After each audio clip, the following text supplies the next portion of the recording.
Hello, Lynn. We were just talking and mentioning Peter King, a well-known sax player from these parts. Would you mention how you come across him and worked with him? Yeah, I was quite privileged at the time. I worked with him because Derek Wadsworth, who was a trombonist in Georgie Fane's band and quite a good fixer, recommended me for a gig with Maynard Ferguson's band, which at the time consisted of a whole brass section from up north, like down the bloody pints, like nobody's business.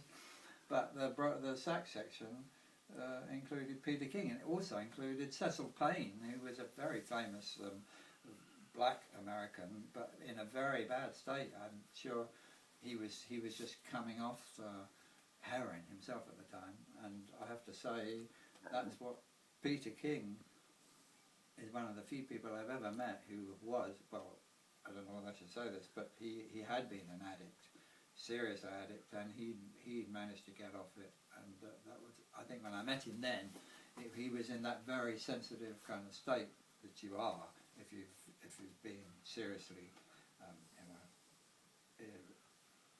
Mainlining.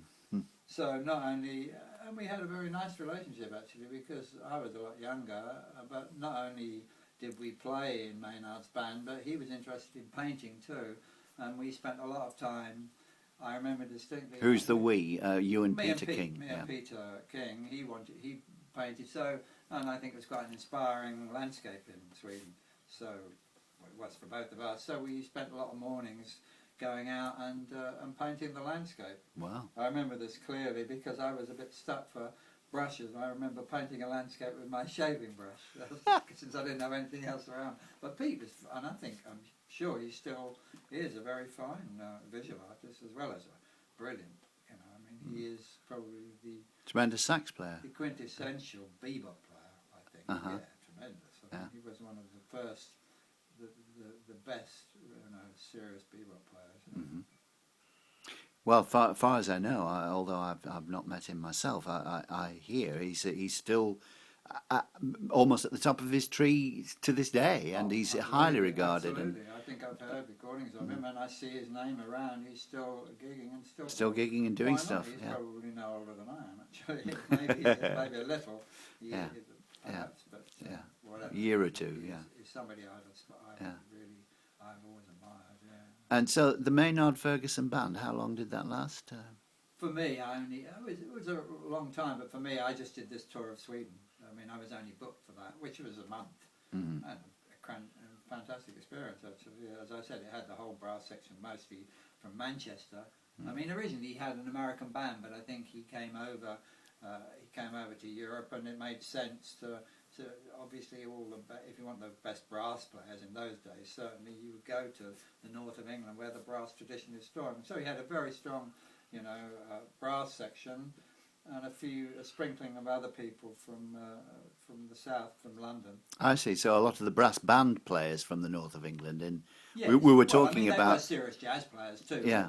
The reason they like Henry Lowther, the reason there was a lot of good jazz brass players from the north is for that reason, isn't it? Because they mostly, like Henry, started on the Salvation Army or in the brass bands from the age of Brighouse and 6 or Rostrick, 7, as we mentioned. yeah, Yeah. very young, from a young age. They were. If you're in a brass band, you bring your children up through it. So that's where they came from, and it was a great tour actually, and very hard work, because we played every night. When we went to a different place in Sweden, but every night we did.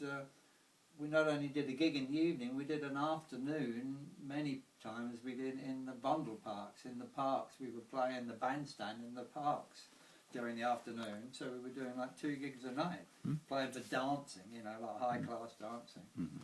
And Maynard was amazing. He was really serious. He could hit those top notes on because that. he was into yoga. He used to stand on his head literally behind before you went on, he would do quite a lot of yoga warm-ups. Right. And kind of run around the stage. And then, but he would get, that was his speciality. Yeah. Alfie particularly was a good one because, the tune Alfie. Well, the tune Alfie, because it goes, if you start it, what's it all about?